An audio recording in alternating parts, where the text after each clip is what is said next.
हरे Krishna everyone. हम श्री रूप गोस्वामी जी द्वारा विरचित उपदेशामृत को पढ़ने का प्रयास कर रहे हैं। तो इसमें हम सेकंड श्लोक पे हैं। ये श्लोक है अत्याहारः प्रयासश्च प्रजल्पो नियमाग्रहः जनसंगश्च लौल्यं च षड्भिर्भक्तिर्विनिश्यति। इसमें 6 प्रकार के कार्यों का वर्णन किया गया है जिसके कारण भक्ति नष्ट हो सकती है। जिसमें हमने पहला कार्य आवश्यकता से अधिक खाना या आवश्यकता से अधिक धन इकट्ठा करना, इसके बारे में हम लोगों ने डिटेल में डिस्कस कर लिया है। अब हम इससे आगे चलते हैं।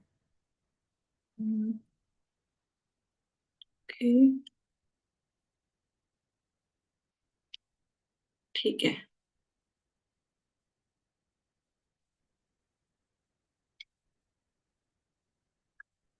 यहाँ से शुरू करना। एक और बाधा है प्रजल्प। तो पहला हमने डिस्कस किया कि आर्थिक हम लोगों ने आर्थिक तौर पर तो बहुत ज्यादा उन्नति कर ली है, लेकिन हम लोगों ने अपनी भौतिक जरूरतों को बढ़ा लिया है। अगर किसी ने आध्यात्मिक मार्ग में प्रगति करनी है तो उसे अपनी जरूरतों को कम करना पड़ेगा। उतना ही स्वीकार करें जितना जीवन जीने के लिए जरूरी है। अगर हम उतना ही स्वीकार करेंगे तो हमें भगवान की भक्ति के लिए समय मिलेगा। अगर अदरवाइज हम लोग अननेसेसरी अपनी जरूरतों को बढ़ा लेंगे तो उसके लिए धन अधिक चाहिए। धन कमाने के लिए परिश्रम अधिक करना पड़ेगा, समय चाहिए। और जब परिश्रम और समय आर्थिक सुख सुविधाओं को इकट्ठा करने में लगा दिया, फिर भक्ति में आगे कैसे बढ़ेंगे। इसका अर्थ ये बिल्कुल नहीं है कि हम अपना काम धंधा छोड़कर बैठ जाएं, हम अपना जॉब बिजनेस घर का काम छोड़ के बैठ जाएं। इसका अर्थ ये नहीं है। इसका अर्थ ये है कि अननेसेसरी एक्यूमुलेट नहीं करना चाहिए चीजों को, क्योंकि जो हमने संग्रह किया है वो हमें बचा नहीं पाएगा। अगर कभी ऐसा हुआ कि किसी के पास बहुत अधिक धन है, लेकिन जैसे कोरोना आया तो धन थोड़े ना कोरोना से उसको बचा पाया। जिसकी मृत्यु होनी थी कोरोना में हो गई। अगर किसी का सपोज एक्सीडेंट होना है ना, चाहे उसके बैंक अकाउंट में करोड़ों अरबों रुपया हो, लेकिन वो करोड़ों अरबों रुपया एक्सीडेंट से थोड़ा ना बचा पाएगा, है ना। तो अननेसेसरी हमें ऐसा लगता है कि पैसे के द्वारा हम अपने जीवन को सिक्योर कर सकते हैं, लेकिन पैसा कोई मापदंड नहीं है जीवन को सिक्योर करने का। हाँ, इसका मतलब ये नहीं है कि बिल्कुल प्लानिंग नहीं करना चाहिए। प्लानिंग करना चाहिए, लेकिन इतना समय प्लानिंग में नहीं लगाना चाहिए कि बाकी कामों के लिए भक्ति के लिए समय ना बचे। आगे चलते हैं। कहते हैं एक और बाधा है प्रजल्पा। प्रजल्पा शब्द बहुत बार यूज होगा। आप अगर स्पेशली इस्कॉन के लेक्चर्स पढ़ेंगे तो उसमें सुनेंगे तो उसमें प्रजल्पा शब्द बहुत अधिक यूज होता है। प्रजल्पा का अर्थ होता है अनावश्यक बातचीत। जब हम कुछ मित्रों से मिलते हैं तो हम तुरंत अनावश्यक बातचीत शुरू कर देते हैं जो बिल्कुल मेंढकों की तरह लगती है। अगर हमें बात करनी ही है तो हमें कृष्ण चेतना आंदोलन के बारे में बात करनी चाहिए। कृष्ण चेतना आंदोलन से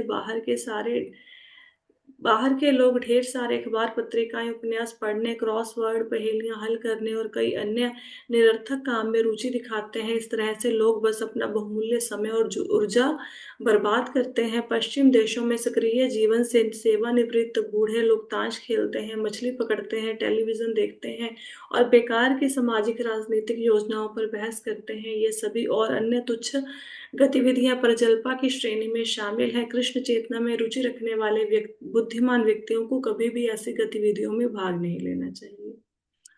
एक और भक्ति के मार्ग में जो बड़ी रुकावट है जिसके कारण भक्ति का नाश हो सकता है वो है प्रजल्पा। प्रजल्पा का अर्थ होता है बेकार की बातें करना। जैसे हमारे घर में कोई भी आए, हम किसी के घर में जाएं, हम किसी फ्रेंड से मिले तो क्या करेंगे, हम बातें करेंगे। क्या वो बातें हमें भगवान से मिला सकती हैं? क्या वो बातें हमें हमारे वैसे भी वो जो बातें हैं क्या हमें किसी भी प्रकार से सहयोग दे सकती हैं जीवन में उन्नति करने के लिए? नहीं, है ना। लेकिन फिर भी हम कितना समय बातें करने में व्यर्थ गवा देते हैं। कोई समय था जब फोन पर बात करने के लिए आपको पैसे देने पड़ते थे अच्छे खासे। इनकमिंग आती थी उसके पैसे थे, आउटगोइंग के भी पैसे थे, और फोन को सुनने के भी पैसे लगते होते थे। 5-6 रुपया 1 मिनट का लगता होता था। उस समय हम सिर्फ जरूरी बात करके फोन रख देते थे, है ना, क्योंकि पैसे लगते थे।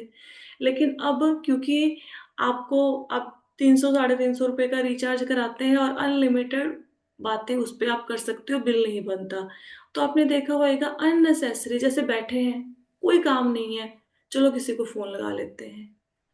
अब हमने तो किसी को फोन लगा लिया, क्या पता सामने वाला बंदा क्या कर रहा हो ना, तो अपना समय भी वेस्ट कर लिया, दूसरे का समय भी वेस्ट कर लिया।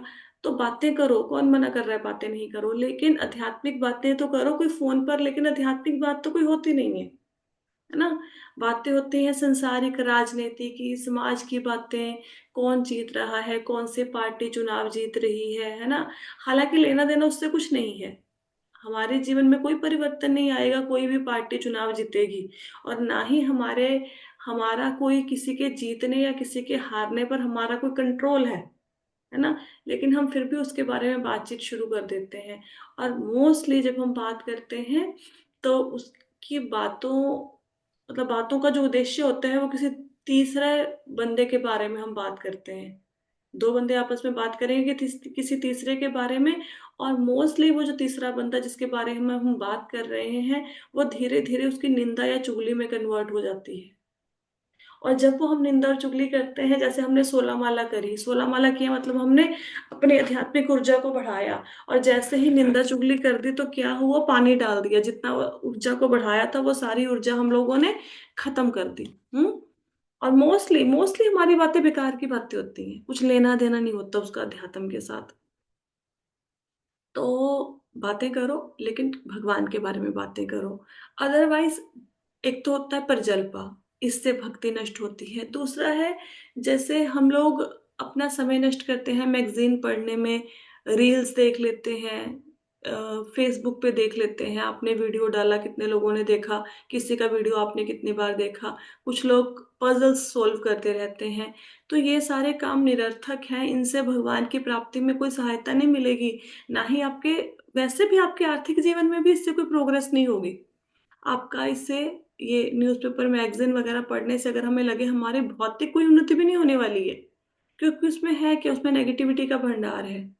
न्यूज़पेपर खोल लो, सही क्या है, उसमें सिर्फ नेगेटिव नेगेटिव नेगेटिव बातें हैं जिससे दिमाग खराब होता है ना।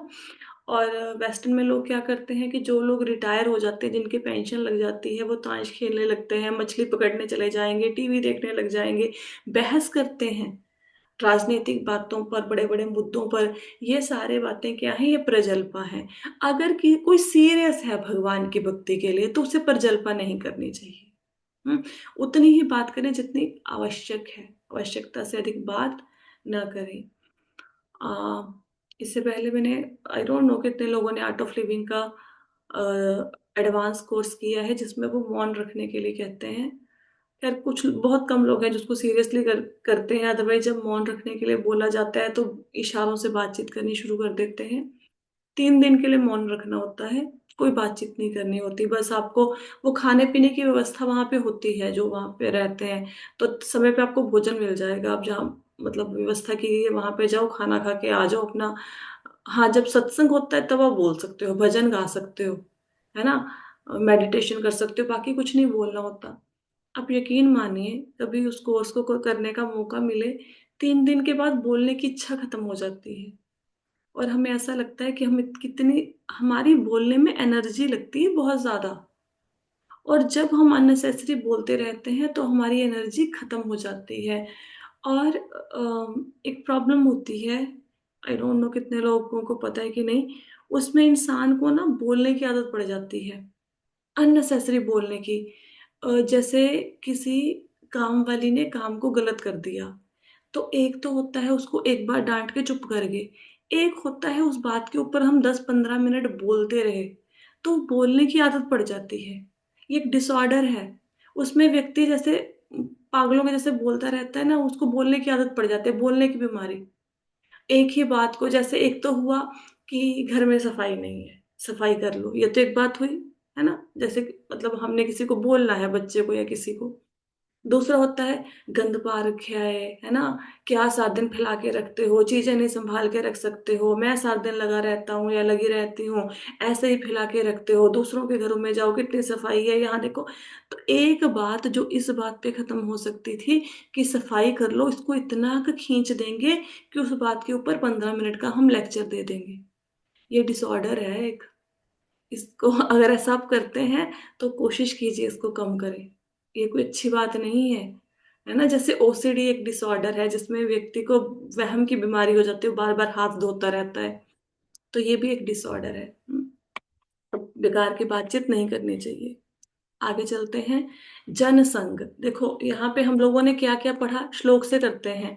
अत्याहार, अत्याहार का मतलब समझ आ गया, जरूरत से ज्यादा खाना या जरूरत से ज्यादा इकट्ठा करना किसी भी वस्तु को, धन को या किसी भी और वस्तु को।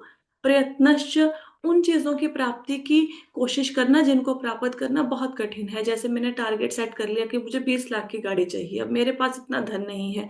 अब 20 लाख इकट्ठा करने में मेरे जीवन के कितने साल कितने महीने खराब हो जाएंगे। और किस लिए इकट्ठा कर रही हूँ कि सिर्फ लोग देखें कि वाह तुम्हारे पास 20 लाख की गाड़ी है। उसके लिए गधे बन जाएंगे, गधों के जैसे भार ढोएंगे कि लोग एक बार बोल दें कि बड़ी गाड़ी है। तो सिर्फ हम लोगों की राय की फुटबॉल नहीं है कि लोग हमारे बारे में अच्छा बोलेंगे देन वी फील सेटिस्फाइड। कोई फर्क नहीं पड़ता कोई हमारे बारे में क्या बोल रहा है। अगर आपने खुश रहना जिंदगी में सीख लिया है तो भले ही आपको 50 लोग गालियां दें, आप फिर भी खुश रहेंगे क्योंकि आपने खुश रहना चूज किया है। तो हमारी खुशी या गम लोगों की ओपिनियन के ऊपर डिपेंड नहीं करना चाहिए। हम इसलिए दुखी नहीं होने चाहिए क्योंकि सामने वाले बंदे ने हमारे बारे में बुरा बोल दिया। किसी में इतनी हिम्मत नहीं है कि हमें दुखी कर जाए। हम लोगों को अलाउ करते हैं कि तुम आओ हमें जरा सी बात बोलो, और उसके बाद हम अपना पूरा दिन 2 महीने खराब करने के लिए रेडी हैं तुम्हारी बात के बेस पे। किसी को अपने जीवन में इतना अलाउ मत करो, किसी में हिम्मत नहीं है। लोगों का काम है बोलना। लोग किसके बारे में नहीं बोलते, क्या सीता माता के बारे में नहीं बोला, नरेंद्र मोदी जी के बारे में नहीं बोलते हैं क्या, अपने बॉस के बारे में लोग नहीं बोलते क्या, जूनियर के बारे में नहीं बोलते, हम अपनी काम वाली के बारे में नहीं बोलते, सासू माँ के बारे में नहीं बोलते, बहू के बारे में नहीं बोलते, पति पत्नी के बारे में नहीं बोलते, बच्चों के बारे में। तो जब हम अपने आप को अलाउ करते हैं, भले ही वो गलत है या सही है, सही या गलत की बात ही नहीं है यहाँ पे, निंदा निंदा ही होती है। चाहे वो सही की हो चाहे गलत की हो, निंदा मतलब किसी दूसरे की बुराई करना, भले ही वो सामने वाला व्यक्ति बुरा कर रहा है। और हम किसी को बुराई के लिए दोष दे ही नहीं सकते। जिन लोगों ने भागवतम पढ़ी है, अगर आपको याद हो, फर्स्ट कैंटो तो सबको सुनाया हुआ है भाई। तो उसमें जब परीक्षित महाराज मिलते हैं धर्म से, तो वो देखते हैं धर्म एक बैल के रूप में खड़ा है, उसके 3 पैर नहीं है, धर्म एक पैर पे खड़ा है। और एक शूद्र व्यक्ति है, मतलब उसने राजा के कपड़े धारण किए हुए हैं, है वो शूद्र, कलयुग है वो, और बैल को पिटे जा रहा है, उसकी पैरों से खून निकलना शुरू हो गया, एक पैर पे खड़ा है उससे भी खून निकलना शुरू हो गया। तो परीक्षित महाराज पूछते हैं बैल से कि तुम बताओ, हालांकि देख लिया कि ये शूद्र व्यक्ति है, इसने बैल को मारा, बैल परेशान हो रहा है, 3 पैर है नहीं। तो परीक्षित महाराज को भी पता है ना कि ये दोषी है बैल को मारने के लिए, कलयुग। लेकिन फिर भी जैसे कोई चोर है, वो किसी के घर में चोरी करते हुए पकड़ा गया, फिर भी पूछती है ना पुलिस कि चोरी तुमने की है, वो फिर मानता है, फिर उसको दंड मिलता है। तो परीक्षित महाराज पूछते हैं कि तुम बताओ, तुम्हारी ये दुर्दशा किसने की है। क्योंकि पुराने अभी है कि गायों को मारने के लिए बुच्चड़ खाने खुल गए हैं। पहले के जमाने में तो गाय की पूजा की जाती थी, ये कोई बंदा सोच भी नहीं सकता कि गायों को मार कर लोग खाएंगे, राजा तो ये सोचता भी नहीं था। तो जब राजा ने देखा कि मेरे राज्य में, मतलब पृथ्वी ने गाय का रूप धारण किया और धर्म ने बैल का, परीक्षित महाराज से मिले कि गायें और बैल परेशान हो रहे हैं, इतनी बुरी हालत। तो बैल से पूछा कि तुम बताओ तुम्हें किसने मारा। तो बैल ने ये नहीं बोला कि मुझे कलयुग ने मारा ना, क्योंकि वो धर्म था। क्योंकि बैल ने ये बोला कि महाराज आप समझदार हैं, आप खुद निर्णय कीजिए कि मेरी ये हालत किसने की है। क्योंकि अगर मैं बोलूंगा कि इसने ये मेरी हालत की है, तो मैं भी उस दोष का भागी बन जाऊंगा। अगर सास बहू में झगड़ा हुआ और बहू ने अपने पति से कंप्लेंट करी कि मुझे सासू माँ ने ये कहा, तो सासू माँ ने जो आपको गलत कहा उसका दोष आपके सिर पे चढ़ जाएगा। अगर हम कि मतलब जब भी हम किसी की कंप्लेंट करते हैं, शिकायत करते हैं किसी की भी, उसका दोष हमारे सिर पर चढ़ जाता है। मेरी एक फ्रेंड थी, वो ऑस्ट्रेलिया से आई, उसकी आदत थी वो हमेशा ऑल द टाइम उसके हस्बैंड आते थे रात को, वो ना लेके बैठ जाती थी। आज मम्मी ने ये कर दिया, मतलब अपने सास और ससुर की बुराइयां करती रहती थी। आज मम्मी ने ये कर दिया, पापा ने मुझे ये कह दिया। जब उसने श्रीमद् भागवतम का ये स्कंद सुना, ये श्लोक सुना कि जो व्यक्ति कंप्लेंट करता है वो इक्वल का भागी बन जाता है पाप का, जितना पाप करने वाले को दंड मिलेगा उतना ही उसकी शिकायत लगाने वाले को भी मिलेगा, उसके बाद उसने कंप्लेंट करनी बंद कर दी। उसके बाद उसने कभी कंप्लेंट नहीं करी। भले ही सामने वाला गलत है, भले ही सामने वाला सही है, उसने सो आपको ताने दिए, आपकी बुराइयां की, आपकी जिंदगी को नर्क बना दिया, हमें कोई हक नहीं बनता किसी की निंदा करने का। क्यों हक नहीं बनता? क्योंकि हमने पिछले जन्म में उसके साथ बुरा किया है, इसलिए वो इस जन्म में हमारे साथ बुरा कर रहा है। तो अगर हमने पिछले जन्म में बुरा ना किया होता, इस जन्म में बुरा ना करता। तो अगर हमें याद नहीं है कि हमने पिछले जन्म में क्या बुरा किया, भगवान को तो याद है ना, वो तो इसके साक्षी हैं, है ना। तो वो तो अपने बुरे कर्मों की सजा देंगे। तो इसलिए भले ही सामने वाले का व्यवहार आपके लिए अच्छा है, भले ही आपके लिए बुरा है, आप अपने मुंह से उसकी बुराई मत करो। आपको डबल, जैसे क्या बोलते हैं ना, दोनों तरफ से मार पड़ेगी। पहली बात तो उस व्यक्ति ने आपको गलत बोला, आपका मन दुखा, आप एक कष्ट झेल रहे हैं, आपने उसकी कंप्लेंट करी, जो उसने आपको दुख दिया उसकी सजा भी आपको मिलेगी, उसका पाप भी आपको ही लगेगा। एक बार एक राजा होता है, वो यज्ञ करता है। अब यज्ञ में क्या होता है, एक छिपकली आके गिर जाती है, खीर बनाते हैं वो, तो छिपकली आके गिर जाती है। तो भाई जब खीर को उल्टाया जाता है, खैर किसकी मृत्यु तो नहीं होती, क्योंकि जब खीर निकाली जाती है तो छिपकली दिख जाती है। तो ब्राह्मण कहते हैं कि इतना बड़ा यज्ञ किया, ये सारे पाप की सजा तुम्हें भुगतनी पड़ेगी। राजा को कहते कि तुमने ध्यान नहीं रखा, किसी की ड्यूटी नहीं लगाई कि खीर पे निगरानी रखो, और यहाँ पे छिपकली गिर गई, कोई खा लेता मर जाता तो तुम्हारे सिर पे पाप है। राजा कहता भाई मैं क्या करूं, छिपकली है, जानवर है, कहीं से भी आके गिर गया, मेरी इंटेंशन थोड़े ना थी कि मैं छिपकली खिला के सबको मार दूं, तो मैं इस पाप की सजा क्यों भुगतूं। अब ब्राह्मण राजा को दोष देते हैं, राजा ब्राह्मण को दोष देता है। तो धर्मराज के पास जब हम लोग जाएंगे ना ऊपर, धर्मराज के पास, तो हमारे सारे पाप कर्मों की, अच्छे कर्मों की एक फाइल बनी होगी। तो उसके आधार पर निर्णय देते हैं धर्मराज की इसकी क्या गति होगी। और कुछ ऐसे निर्णय होते हैं जो पेंडिंग में रह जाते हैं, फिर जब तक निर्णय नहीं होता कि इस पाप की सजा किसको दी जाए, तब तक वो पेंडिंग में चलते हैं। तो वो अब जो उसने ये एक्ट हुआ छिपकली वाला, ये पेंडिंग में चला गया।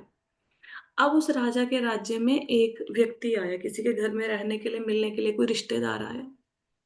तो उसने बोला कि तुम्हें पता है हमारा राजा था, उसने ना खीर बनाई, उसमें ध्यान नहीं रखा, उसमें छिपकली गिर गई, फिर ब्राह्मण और राजा का झगड़ा हो गया। धर्मराज देख रहे थे ऊपर से, कहते सारा ये जो दोष है ना, ये सारा इसके ऊपर डाल दो जिसने चुगली की है। तो ब्राह्मण को भी बरी कर दिया, राजा को भी, सारा दोष किसके ऊपर आ गया, जिसने वो बात तीसरे बंदे को बताई। हम लोग पर्दा डाल देते हैं, शुगर कोटिंग कहते हैं इसको, शुगर कोटिंग कर देना, मतलब जहर के ऊपर चीनी चढ़ा देना, है ना। मतलब किसी को थप्पड़ मार के उसके हाथ में जलेबी पकड़ा देना। हम लोग क्या करते हैं, हाँ हम कहते हैं चुगली नहीं कर रहे, हम तो बात कर रहे हैं, हमने तो सिर्फ बात बताई, चुगली थोड़े ना। अरे भाई उसको चुगली ही कहते हैं। आप फोन पर किसी तीसरे बंदे के बारे में जो भी बुराई अनाप शनाप बोल रहे हो, वो सबके सब चुगली में आते हैं, सबसे के सब निंदा में आते हैं। 64 माला कर लो, 32 कर लो, 80 कर लो, सब जीरो हो गई। प्रॉब्लम ये है, हम ध्यान ही नहीं देते। और कभी कभी हम उन लोगों की भी निंदा कर जाते हैं जो हमारे शिक्षा गुरु हैं, हम गुरु की भी निंदा कर जाते हैं, वैष्णव अपराध कर जाते हैं। अगर हमने ये निंदा चुगली करनी बंद नहीं करी, ऐसे ही वैष्णव अपराध करते रहेंगे, देखो वैष्णव अपराध की भरपाई नहीं है, इसकी कोई भरपाई नहीं है। जैसे कोई व्यक्ति अगर बोले कि मैंने भगवान को गालियां दे दी, भगवान माफ कर देंगे। अगर कोई बोले मैंने भक्त को गाली दे दी, भगवान माफ नहीं करते, है ना। वैष्णव अपराध का कोई तोड़ ही नहीं है, सारी भक्ति नष्ट हो जाएगी, सारा जीवन नष्ट हो जाएगा। बच के रहना चाहिए। आप अगर फोन पे बातचीत कर रहे हैं, आपकी बातचीत का विषय हमेशा दूसरों के गुण और अपने अवगुण होना चाहिए। हमारी बातचीत का विषय क्या होता है? मैं हर जगह पे सही हूँ और मेरा लाइफ पार्टनर हर जगह पे गलत है। मैं सही हूँ, बच्चे गलत हैं। मैं सही हूँ, सास ससुर गलत हैं। हमारी बातचीत के विषय ये होते हैं। हिम्मत कीजिए, हिम्मत कीजिए ये कहने की, कॉन्फिडेंस लाइए ये कहने का कि मैं गलत हूँ, सब सही हैं। कोई व्यक्ति जीवन में तब प्रगति करता है जब अपने दोषों को देखता है, दूसरों के गुणों को देखता है। और हमने बचपन से लेके अब तक क्या देखा कि अपनी अच्छाइयों को देखो और दूसरों की बुराइयों को देखो। ये गलत बात है ना? इससे वृद्धि नहीं होगी। ऐसे फिर ना हम प्रगति कैसे करेंगे? प्रगति तब होती है जीवन में जब कोई व्यक्ति अपनी कमियां देख के उनको सुधारने की कोशिश करता है। लेकिन अगर हम जीवन भर दूसरों की कमियां देख के उनको सुधारने की, और सुधरने वाला तो कोई है नहीं। सुधरते तो आजकल 2 साल के बच्चे नहीं है। आप मोबाइल फोन हाथ से लो, वो क्लेश कर देंगे घर में कि कैसे मेरे हाथ से फोन ले लिया। सुधरते तो हमारी काम वाली नहीं है, 10 बार गालियां दे दो। सुधरते तो हमारे वो फैक्ट्री में काम करने वाले वर्कर नहीं है। सुधरते तो हम खुद नहीं हैं। हमारा खुद के ऊपर कंट्रोल नहीं। जितने मर्जी रेजोल्यूशन पास कर लो, इस साल हम ये करके दिखा देंगे, कुछ नहीं होता। कुछ भी नहीं होता। कुछ भी नहीं होता। जब हम खुद नहीं सुधर रहे तो दूसरों को कैसे सुधार सकते हैं? तो हमेशा अपनी बुराई, और जितनी अपनी बुराई, अपनी निंदा करोगे आपके ही पाप कटेंगे। और जितनी दूसरे की निंदा करोगे उसके पाप आपके सिर पर चढ़ जाएंगे। और खुश हो जाओ अगर आपकी कोई बुराई कर रहा है, बहुत खुश हो जाओ। क्यों? क्योंकि आपके पाप चढ़ गए उसके सिर पे। अपने हिम्मत से तो काटे नहीं जा रहे थे, दूसरे ने काट दिए, बढ़िया हो गया। और दुखी हो जाओ अगर आपकी कोई प्रशंसा करता है। क्यों? क्योंकि प्रशंसा से फूल जाएंगे। फिर फूल के ना अपने आप में सुधार लाने की कोशिश नहीं करेंगे। राइट? दो तरह के लोग होते हैं जीवन में, दो तरह के लोग आपकी बुराइयां करते हैं। पहली बात, जो चाहते हैं कि आप तराश तराश कर हीरा बन जाओ, जो चाहते हैं आप जीवन में प्रगति कीजिए, वो आपको जीवन में किसी अच्छे मुकाम पर देखना चाहते हैं, इसलिए आपको रोकते टोकते हैं। ये होते हैं पहली तरह के लोग। दूसरी तरह के लोगों को आपकी बुराई करने की आदत पड़ चुकी है। अगर आप कुछ भी अच्छा काम कर दो जीवन में, कुछ भी अच्छा है, इवन अगर आप अपनी बॉडी के टुकड़े भी कर दोगे ना उन लोगों के लिए, वो कहेंगे स्क्वायर शेप में काट देते तो बढ़िया भैया, बढ़िया हो जाता है, ये गोल शेप में क्यों काट के ले आए? मतलब दे आर यूज टू से negative things about you. They will never see your positive qualities. वो कभी आपके गुणों को देख ही नहीं पाएंगे। तो जो लोग सेकंड टाइप के हैं उनको तो इग्नोर करो। वो कुछ भी बोल रहे हैं, अच्छा बुरा, आपको फर्क ही नहीं पड़ना चाहिए, ढीठ हो जाओ। और जो लोग चाहते हैं कि आप तराश तराश के हीरा बनो, जीवन में प्रगति करो, उनकी आप बातों को ले लो। ठीक है? इस प्रकार अपने अपनी अ, बुराई, मतलब जो आपके लोग आप में गुण दोष निकालते हैं या आप किसी में गुण दोष निकालते हैं, इनको कंट्रोल करना है। हम ये कोशिश क्यों कर रहे हैं? क्योंकि भक्ति हमारी नष्ट हो रही है, लोगों की नष्ट नहीं हो रही। कितना मुश्किल है सुबह 4:30 बजे उठ के नहाओ धो क्लास ऑन करो। और कैसा लगेगा अगर आपको शाम को पता लगे कि मैंने सासू माँ की बुराई कर दी, मेरा सारा सुबह का क्लास लगाना जीरो हो गया। मैंने पति की बुराई कर दी, मेरी सारी धर्म कर्म जो मैंने किया था जीरो हो गया। नहीं करना ऐसा। ठीक है? प्रयास करना है, धीरे धीरे हो जाएगा। धीरे धीरे निंदा चुगली ना सुनने का मन करेगा ना करने का। ठीक है? तो हमने इत्तेहार पढ़ लिया, प्रत्यनिष्ठ कर लिया, प्रयास प्रजल्पा कर लिया, बेकार की बातें। अब है नियम आग्रह। नियम आग्रह के ऊपर आएगा, जन संघर्ष के ऊपर पढ़ रहे हैं अभी हम। जन संघर्ष किसको बोलते हैं? देखो, जनसंघ का अर्थ है ऐसे लोगों की संगति करना जो कृष्ण भावना मृत में रुचि नहीं रखते। ऐसी संगति से सख्ती से बचना चाहिए। इसलिए श्री नरोत्तम दास ठाकुर ने हमें केवल कृष्ण भावनामृत भक्तों, भक्त स्नेहवास की संगति में रहने की सलाह दी है। तो क्या कहते हैं, जनसंघ का अर्थ क्या है? जनसंघ का अर्थ होता है ऐसे लोगों की कंपनी करना जिनको भगवान से कुछ लेना देना ही नहीं है। जैसी आपकी कंपनी होएगी आप वैसे ही बन जाएंगे। कोई व्यक्ति शुरू से ड्रिंक नहीं करता, माता के गर्भ से माता ये नहीं बताती कि तुम बड़े होके शराब पियो। हमारे कुछ दोस्त बनते हैं, वो ड्रिंक करते हैं, उनको देख के हम करनी शुरू कर देते हैं। कोई माता पिता अपने बच्चों को ये शिक्षा नहीं देते कि बड़े होकर सिगरेट फूको। हम कुछ लोगों की संगति करते हैं, वो करते हैं, उनको देख के हम करना शुरू कर देते हैं। हम कॉलेज में जाते हैं, बच्चे कहते हैं तुमने ये सीरियल नहीं देखा, तुमने ये मूवी नहीं देखी, फिर तो तेरी जिंदगी बेकार है। फिर घर आके मम्मी पापा से बोलते हैं नहीं मुझे ये मूवी दिखाओ, बच्चे बातें कर रहे थे। तो कंपनी का बहुत बड़ा असर होता है। अगर आप भक्तों की कंपनी करेंगे, आपका मन लगेगा भक्ति करने में। अगर आप संसारिक लोगों की कंपनी करेंगे, तो आपका मन चला जाएगा किट्टी क्लबों में चले जाओ जी, है ना, इधर उधर की बातें कर लो, तंबोला खेल लो, है ना, बेकार की चीजें कर लो। फिर ऐसी चीजों में मन लगने लगेगा। और everything, even tambola is a जुआ। क्या है वो? क्या गेम है वो? कुछ भी नहीं है। दिस इज अ गैम्बलिंग है, छोटे स्तर की गैम्बलिंग है। बस जेंट्स लोग थोड़ी बड़े स्तर की कर लेते हैं। हमने उसको नाम ऐसा दे दिया कि शुगर कोटिंग कर दी ना, कि बुरा ना लगे, जैसे निंदा के ऊपर शुगर कोटिंग कर देते हैं ना। हम तो सिर्फ बात कर रहे हैं, निंदा थोड़ी ना कर रहे हैं। ऐसे ये गेम्स हैं जो पैसे रख रख के किट्टियों में खेली जाती हैं, क्या है ये? जैसे जुआ। बस जुआ थोड़ा शब्द थोड़ा बुरा लगता है, इसलिए थोड़ा इजी इजी शब्द दे दिया हमने इसको नाम। हम्म, ठीक है।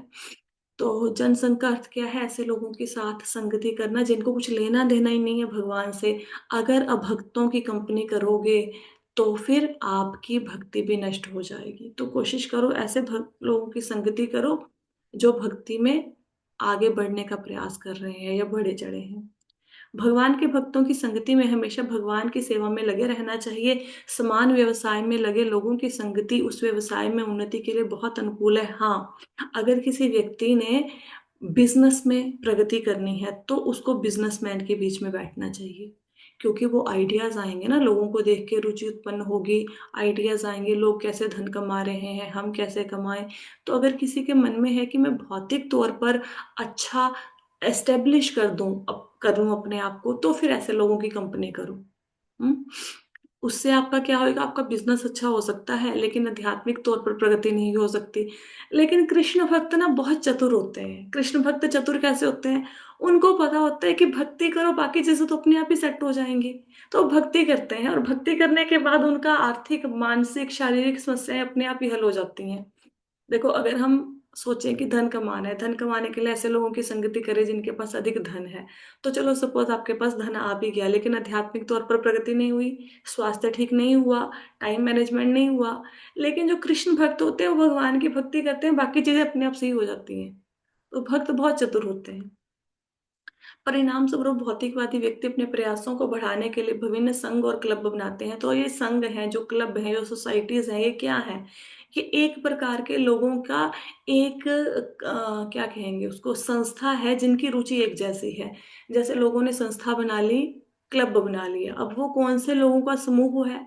जो लोग तैरना पसंद करते हैं, ड्रिंक करना पसंद करते हैं, अच्छा खाना पसंद करते हैं, गेम्स पसंद करते हैं। अब किसी ने वो बना लिया, अपना क्या बोलते हैं, वो होते हैं ना व्यापारियों के, जैसे कपड़ों कपड़ों वाला का अपना अलग एक संघ होता है। ऐसे ही हलवाइयों का अपना एक अलग कमेटी होती है। तो वैसे बना लिया। अब उनका उद्देश्य एक है कि अपने, जैसे कपड़े का व्यवसाय है, कि कपड़े के व्यवसाय को कैसे आगे लेके जाना है, उस चैम्बर का वो उद्देश्य है ना। तो भौतिकवादी व्यक्ति ऐसे बहुत सारी वो बना लेते हैं, क्या बोलोगे, संस्थाएं बना लेते हैं, जिनमें वैसे लोग होते हैं जिनकी रुचि एक जैसी है, धन कमाना, एंजॉय करना, ऐसे करके। उदाहरण के लिए व्यापार जगत में हमें स्टॉक एक्सचेंज और चैम्बर ऑफ कॉमर्स जैसी संस्थाएं मिलती हैं। तो आपने देखा होगा ना, stock exchange, chamber of commerce, ये क्या है? ये व्यापारियों के लिए हैं जिन्होंने धन कमाना है। इसी तरह उन लोगों के साथ जुड़ने हमने लोगों को उन लोगों के साथ जुड़ने का अवसर देने के लिए अंतर्राष्ट्रीय कृष्ण भावनामृत संघ की स्थापना की है, जो कृष्ण को नहीं भूले हैं। हमारे इस्कॉन आंदोलन के द्वारा प्रदान की जाने वाली यह आध्यात्मिक संगति दिन प्रतिदिन बढ़ रही है। विश्व के विभिन्न भागों से अनेक लोग अपनी सुप्त कृष्ण चेतना को जागृत करने के लिए इस सोसाइटी में शामिल हो रहे हैं। तो अगर बिजनेसमैन लोगों का इतने ज्यादा संघ है, किट्टी पार्टियों वालों के संघ है, तो भक्तों के भी तो संघ होने चाहिए ना। तो कृष्णा ये इस्कॉन क्या है? इस्कॉन एक ऐसी संस्था है जो ऐसे लोगों का समूह है जो कृष्ण में रुचि रखते हैं, जो भक्ति में रुचि रखते हैं, जो धर्म में रुचि रखते हैं। श्री भक्ति सिद्धांत सरस्वती ठाकुर ने अपनी अनुवृत्ति टीका में लिखा है कि मानसिक चिंतनों या शुष्क दार्शनिकों द्वारा ज्ञान प्राप्त करने से अत्यधिक प्रयास, अत्याहार, आवश्यकता से अधिक संग्रह करना की श्रेणी में आता है। अब यहाँ पे प्रभुपाद जी के जो गुरु महाराज हैं, श्रील भक्ति सिद्धांत सरस्वती ठाकुर, अब हम लोगों ने क्या अत्याहार में पढ़ा कि अत्याहार का मतलब है ज्यादा खाना या ज्यादा इकट्ठा करना। लेकिन भक्ति सिद्धांत सरस्वती ठाकुर एक और दृष्टिकोण प्रस्तुत कर रहे हैं, यहाँ पे एक और नजरिया प्रस्तुत कर रहे हैं। वो क्या कहते हैं कि आ, किताबें लिखना बेकार के विषयों के ऊपर, है ना, वो अत्याहार करने से भी ज्यादा प्रॉब्लमेटिक है ना। कि जैसे कोई कोई चीज लिख दी, कोई कुछ भी बुक लिख दी, अब उस बुक में अध्यात्म की कोई बात नहीं है, ये अत्याहार से भी ज्यादा प्रॉब्लमेटिक है। क्योंकि लोग उस बुक को पढ़ेंगे, बुक को पढ़कर उसमें पाएंगे क्या, भौतिक बातें। भौतिक बातें पाने से अध्यात्म में कोई रुचि उनकी होनी नहीं है ना। तो शुष्क चिंतन, शुष्क दार्शनिकों द्वारा, जैसे ड्राई भक्ति कहते हैं। ड्राई भक्ति क्या होता है? ड्राई भक्ति में जैसे मेडिटेशन कर लो, किस पे मेडिटेशन कर लो? शून्य पे ध्यान कर लो। अब शून्य, कौन से शून्य पे ध्यान कर लें जहां हम बोले कि हम मृत्यु के बाद उस परम पिता परमेश्वर को मिल जाएंगे? कौन से परम पिता परमेश्वर भाई? कुछ रूप तो होगा, कुछ तो नाम होगा, कोई तो उनकी फॉर्म होगी। तो ऐसे एक शून्य के ऊपर, एक बिंदु के ऊपर ध्यान कर लो, एक लाइट के ऊपर ध्यान कर लो। ये शुष्क दार्शनिक चिंतन है। देखो, अगर आपको कोई व्यक्ति, अब छोटे बच्चे को भी पूछो, दो फोटोएं रख दो, एक उसके आगे ब्लैंक फोटो रख दो, खाली फोटो फ्रेम, एक फोटो फ्रेम रख दो उसमें एक ज्योति बनी हो, एक फोटो रख दो जिसमें भगवान कृष्ण हो, ठीक है, छोटा बच्चा भी कृष्ण वाली फोटो को उठाएगा। क्यों? ऐसा क्यों? क्योंकि हमारा मन ऐसा है कि हमें फॉर्म अच्छी लगती है, हमें रूप अच्छा लगता है। अगर किसी व्यक्ति को बोलो तेरी शादी होने वाली है, हमने लड़की देखी है, बहुत सुंदर है, बहुत अच्छे उसके गुण हैं, उसके बाल बहुत लंबे हैं, उसकी आंखें बहुत सुंदर है, उसकी नाक बहुत सुंदर है, उसके कान बहुत सुंदर है, तो व्यक्ति बोलेगा अच्छा फोटो तो दिखाओ। तो आप बोलो फोटो नहीं दिख सकती, फोटो नहीं दिखाएंगे। तो बंदा बोलेगा फिर मैं करूं क्या ऐसी लड़की का जिसकी फोटो ही नहीं देख सकता? तो भगवान कृष्ण की भक्ति, भक्ति योग इसलिए इजी है क्योंकि एक फॉर्म है। मंदिर में जाओ, भगवान को देखो, और देखने से ही भक्ति शुरू हो जाएगी क्योंकि फॉर्म है ना। इसके सिवाय ये कितना मुश्किल है कि आंखें बंद करके निराकार का ध्यान करो, शून्य के ऊपर ध्यान स्थापित करो। होता है? कहाँ होता है? अब बीच में मन में आ जाएगा, अरे ब्रेकफास्ट में क्या बनाना है, अरे दरवाजे की घंटी बज गई, अभी काम वाली आ गई होगी। कहाँ ध्यान लगता है कलयुगी लोगों का? इससे अच्छा ये नहीं आंखें खोल के सामने भगवान के दर्शन कर लो। आपको पता है, किसी व्यक्ति ने अगर कितने भी पाप किए हों और उसको पापों से मुक्ति चाहिए हो, तो सिंपल सा एक फॉर्मूला है। जो आरती होती है भगवान की, भगवान की आरती में जो भगवान के मुख के दर्शन करता है वो सारे पापों से मुक्त हो जाता है। कितना इजी है। अदरवाइज हम लोग क्या करेंगे? हम लोग व्रत रखेंगे, इतने दिन के लिए ये प्रायश्चित करो, 30 दिन के लिए, 60 दिन के लिए ये करो, भूखे रहो, फिर प्रायश्चित होगा। इससे अच्छा ये नहीं है कि आरती में खड़े होकर भगवान का मुख देख लो? Is the simplest way. Actually problem क्या है, भक्ति इतनी सरल है, कई बार हमें ये लगता है कि भगवान को प्राप्त करने का मार्ग कठिन है, भगवान को प्राप्त करने के लिए कुछ टफ करो, कुछ बहुत मेहनत वाला करो, फिर भगवान मिलेंगे। कुछ नहीं करना, नथिंग। जस्ट एक लोटा जल, उसमें एक पत्र तुलसी का भगवान के आगे रखना है, खत्म, बस इसी से मिल जाएंगे। भगवान कहते, अगर कोई शालिग्राम, शालिग्राम किसने देखे होंगे, शालिग्राम की तुलसी पत्र से पूजा करता है, शालिग्राम को जल चढ़ाता है तुलसी का पत्र डाल के, भगवान कहते मैं ऐसे व्यक्ति का गुलाम बन जाता हूं। करना क्या है? शालिग्राम के ऊपर तुलसी पत्र डाल के जल चढ़ाना है। सोचो, इट्स सो सिंपल। लेकिन प्रॉब्लम यह है, हमें ऐसा लगता है भगवान बहुत, मतलब एक बड़ी चीज है, उनके प्राप्ति के लिए कुछ बड़ा करना पड़ेगा। ऑफ कोर्स वो बहुत महान है, लेकिन वो बहुत सुलभ भी है। हम्म आगे कहते हैं, श्रीमद् भागवतम के अनुसार कृष्ण चेतना से रहित शुष्क दर्शन पर पुस्तक के खंड लिखने का दार्शनिक चिंतकों का प्रयास पूरी तरह से व्यर्थ है। आर्थिक विकास पर पुस्तकों के खंड लिखने वाले कर्मियों का कार्य भी अत्याहार की श्रेणी में आता है।